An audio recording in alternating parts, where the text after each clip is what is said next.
Hello दोस्तों, कैसे हैं आप सभी। उम्मीद करता हूं आप सभी बहुत ही अच्छे होंगे। तो आज के इस वीडियो में हम पढ़ने वाले हैं क्लास 12 फिजिक्स का 7वां चैप्टर जो है प्रतिवर्ती धारा का 7 इंपॉर्टेंट बहुविकल्पीय क्वेश्चन जो आपके बोर्ड एग्जाम के लिए वेरी इंपॉर्टेंट है। तो इस बहुविकल्पीय क्वेश्चन को आपको सभी को तैयार करके ही जाना है। इससे पहले मैं बता दूं, यदि आप इस वीडियो को देख रहे हैं सब कुछ अच्छे से साफ साफ दिखाई दे रहा होगा तो बहुत ही अच्छी बात है।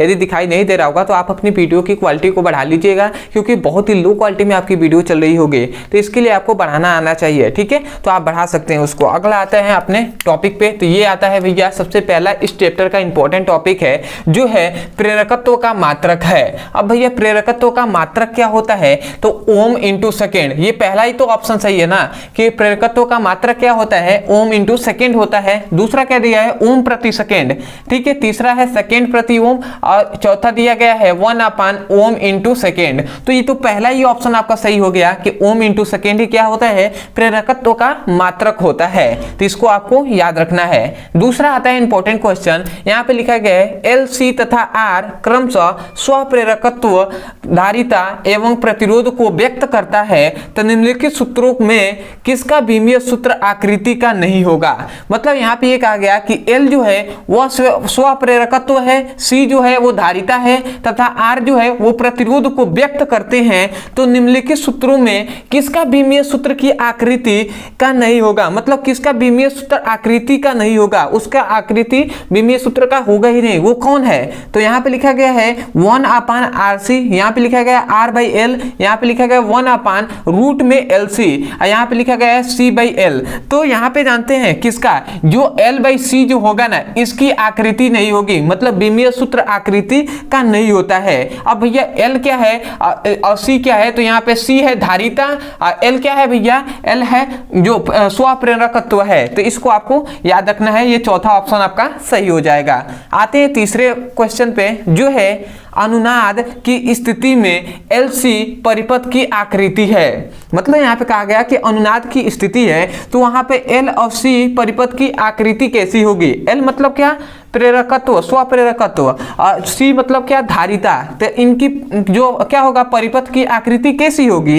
यहाँ पे लिखा गया है 2π रूट में LC या 1/2π रूट में LC या 1/2π रूट में 1/LC, यहाँ पे 2π रूट में 1/LC। तो यहाँ पे याद रखें भैया कि अनुनाद की स्थिति में LC परिपथ की आकृति जो होती है वो 1/2π रूट में क्या होता है 1/LC होता है। तो ये आपका तीसरा ऑप्शन सही हो जाएगा। इसको आपको सभी को फॉर्मूले हैं तो इसको आपको याद रखना होगा। अगला आता है चौथे पर, यहाँ पर कह रहा है कि समय, मतलब जो समय जो टी लिखा गया है बीमा नहीं है। अब भैया इसमें से जो चार ऑप्शन दिए गए हैं इसमें से किसकी बीमा समय नहीं है, तो यहाँ पे लिखा गया L/R, R की या RC की या रूट में LC की या R/C की। तो यहाँ पे याद रखें भैया कि जो समय का बीमा नहीं होगा तो जो क्या है C है इसका तो होता ही है, रूट में LC के भी होता है और RC की भी होता है। मतलब ये वाला जो ऑप्शन है L/C, मतलब पहला ही ऑप्शन सही हो जाएगा। L/ जो R की क्या होता है, समय बीमा नहीं होती है। तो इसको आपको याद रखना है। अगला आता है पांचवें इंपॉर्टेंट क्वेश्चन पे, जहां पे लिखा गया है यदि L तथा R क्रमशः प्रेरकत्व तथा प्रतिरोध हैं तो L/R का मात्रक होगा। मतलब यहाँ पे कहा गया कि L और R, L क्या है भैया, प्रेरकत्व है, और जो R है ये क्या है भैया, प्रतिरोध है। तो L/R का मात्रक क्या होगा, मतलब प्रेरकत्व और जो क्या है प्रतिरोध का अनुपात का मात्रक क्या होगा। तो याद रखें भैया कि प्रेरकत्व और भैया R का जो अनुपात का मात्रक होता है वो सेकेंड होता है। तो यहाँ पे सेकेंड इनवर्स है, ये तो नहीं होगा, MS तो ये तो होगा ही नहीं। ये वाला आपका ऑप्शन सही हो जाएगा। तो इसको आपको याद रखना है। ये सेकेंड यस लिखा जाए या एस सेकेंड लिख दिया जाए हिंदी में, वो दोनों बात एक ही है।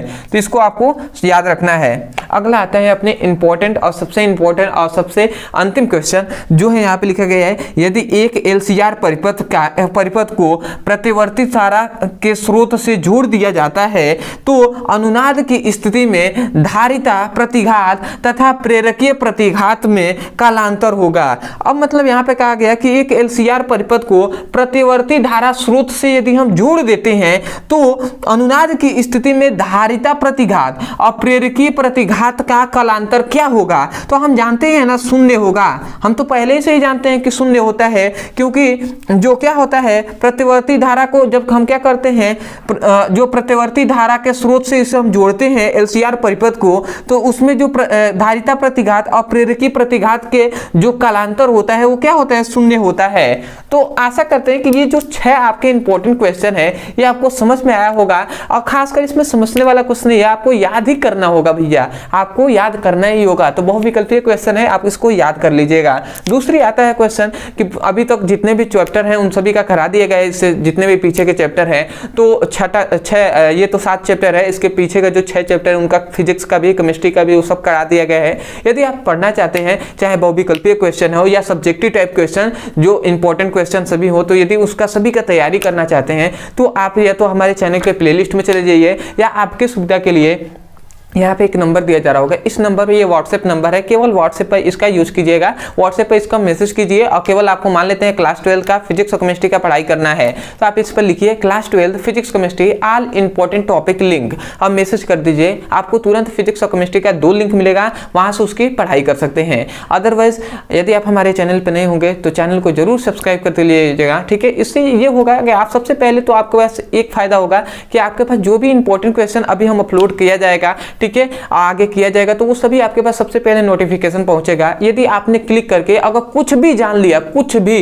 तो आपको फायदा ही होने वाला है, ठीक है, क्योंकि पढ़ने से नुकसान तो नहीं होगा भैया, ये तो क्लियर है, फायदा हो या नो, नुकसान तो नहीं होगा। तो ये सबसे पहला। दूसरी बात कि हमारा भी कुछ सपोर्ट हो जाएगा, ठीक है, ये तो बात आप जानते ही हैं। तो चलिए दोस्तों, आज के लिए इतना ही, मिलते हैं एक नए टॉपिक के साथ, तब तक के लिए धन्यवाद। जय हिंद, जय भारत।